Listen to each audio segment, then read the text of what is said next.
자, 예수님이 배에서 내려서 사람들을 만나셨어요. 그런데 예수님 눈에 비친 그 사람들의 모습이 어떠했다고요? 마치 목자 없는 양처럼 불쌍하게 보였다라는 것입니다. 그래서 예수님께서 이들에게 어떻게 하셨습니까? 그들을 목자 없는 양처럼 불쌍히 여기시고 여러 가지로 가르치시더라. 즉 말씀을 그들에게 가르쳤다라고 마가는 기록하고 있습니다. 예수님을 따라다닌 사람들, 아마 그들은 기적들을 보기를 원했을 거예요. 물론 이런 것들도 필요하죠. 그런데 예수님께서 이들을 딱 바라봤을 때 하나님 나라의 복음이 필요하구나, 하나님의 말씀이 필요하구나, 그것을 아시고 말씀을 가르치시는 것을 보게 됩니다. 우리도 마찬가지예요. 하나님께서 우리에게 진정으로 주시고자 하시는 것이 무엇일까요? 물론 하나님께서는 우리에게 건강도 주시고 물질도 주시고 가족, 이런 소중한 것들을 주셨지만 하나님께서 우리에게 진정으로 주시고자 하는 것은 바로 하나님의 말씀이다라는 거예요. 하나님의 말씀이 우리의 삶에 온전하게 채워진다면 우리는 더 이상 불쌍한 존재가 아님을 믿으시기를 바랍니다. 자, 그런데 문제는 그렇게 가르쳐 주시다 보니까 벌써 날이 저물어 저녁이 된 것입니다. 자, 이런 상황에서 제 아들이 예수님께 나와 이야기합니다. 지금 날도 저물고 또 이것은 빈들이라서 먹을 것도 구할 수 없으니 이제 그만 이 사람들로 하여금 근처 마을들로 가게 해서 각자 알아서 사 먹을 것들을 사서 먹을 수 있도록 하자는 내용이었습니다. 얼마나 합리적입니까? 그런데 예수님께서 제자들이 내놓은 이 합리적인 제안을 무시하고 이상한 말씀을 하세요. 너희가 먹을 것을 주라. 이때 모인 사람들이 대략 성인 남자만 5,000명이었어요. 여자와 아이들까지 세게 되면 대략 10,000명은 좋게 넘는 인원이라고 예상이 됩니다. 자, 이 많은 사람들이 먹을 것을 지금 제자들이 어떻게 준비할 수 있단 말입니다. 자, 이처럼 난감한 상황에서 예수님께서 제자들에게 물어보시죠. 너희들에게 떡이 몇 개나 있느냐? 이때 제자들이 알아보니까 보리로 만든 빵 5덩어리와 물고기 2마리가 이들이 갖고 있는 전부였어요. 제자들이 어찌어찌 찾아온 그 보리빵 5덩어리와 물고기 2마리를 가지고 예수님이 하늘을 바라보시며 축사하십니다. 요한복음에서는 축사한다라는 이 단어에 어떤 단어를 쓰냐면 유카리스테오라는 단어를 써요. 감사한다라는 뜻을 갖고 있는 단어예요. 그러니까 지금 예수님께서 사람들에게 빵을 나누어 주시기 전 하늘을 우러러 축사하신 이유는 이 빵을 가지고 5,000명을 먹일 수 있는 능력을 달라고 기도하신 것이 아니라 우리에게 먹을 것을 주셔서 감사의 기도를 드리시고 있다는 것이죠. 감사의 기도를 마친 예수님께서 떡을 떼어서 제자들에게 주기 시작합니다. 그리고 제자들로 하여금 그 많은 사람들에게 나누어 주게 하십니다. 여기 보면 떡을 떼어라고 했을 때 떼어에 쓰인 헬라어 카타클라오라는 단어가 조각조각 찢는다는 의미를 가지고 있어요. 그냥 빵을 손으로 찢어냈다라는 거예요.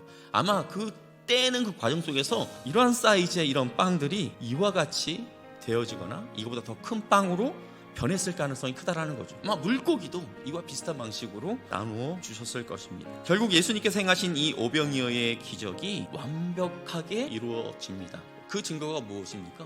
사람들이 다 배불리 먹었고 거기에 12광줄이나 차도록 남게 된 것입니다. 사실 예수님께서는 이 사람들을 먹일 책임이 없었어요. 그리고 예수님은 광야에서 이미 40일 동안 금식까지 하신 분 아닙니까? 자, 그것을 생각한다면 예수님의 입장에서 이 사람들에게 너희가 이런 귀한 말씀을 들으려면 하루 정도는 굶어도 괜찮아, 이렇게 말하실 수 있었어요. 그런데 예수님께서는 그렇게 하지 않았다라는 거예요. 아까 말씀드렸던 것처럼 예수님은 자신을 만나겠다고 찾아온 그 사람들이 목자 없는 양처럼 불쌍하였던 거예요.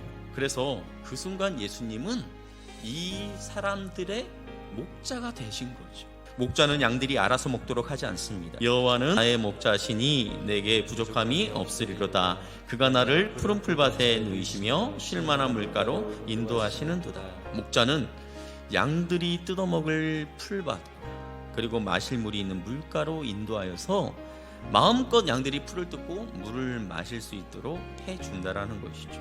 사랑하는 성도 여러분, 이처럼 이스라엘 백성들을 불쌍히 여기사 빵을 찢어서 나눠주신 예수님은 결국 저와 여러분을 불쌍히 여기시고 우리의 목자가 되어주심을 믿으시기를 바랍니다.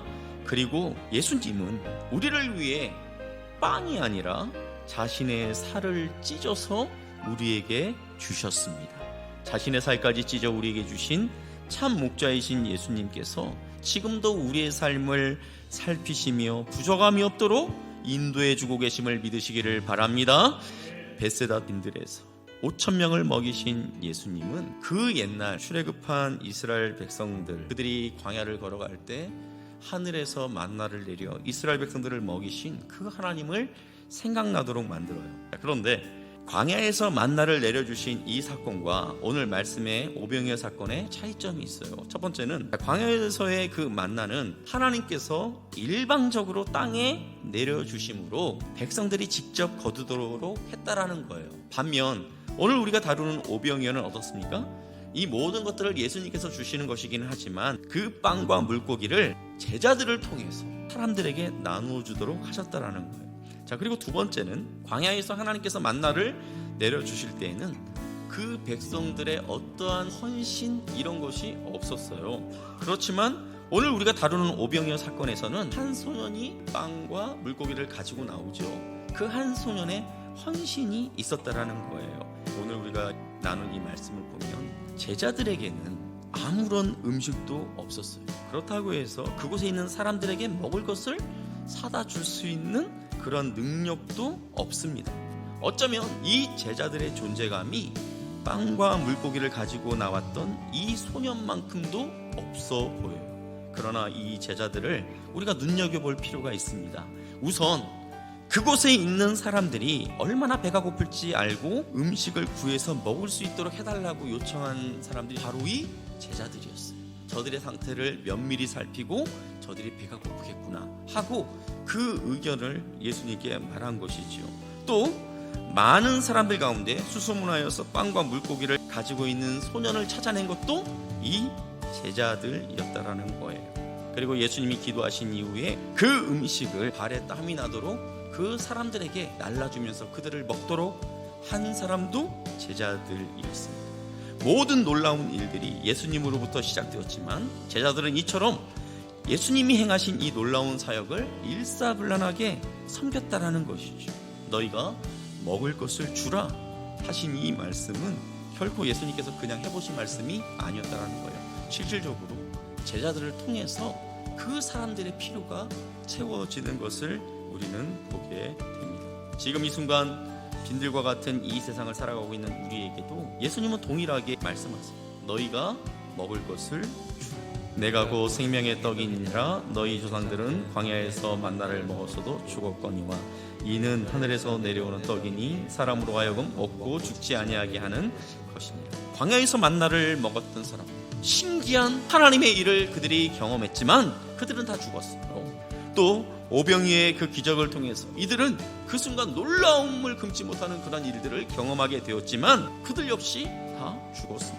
그러나 우리에게는 우리도 살고 다른 사람도 살릴 수 있는 진짜 기적의 빵이 되시는 예수님이 저와 여러분에게 있다는 것을 기억하시기를 바랍니다.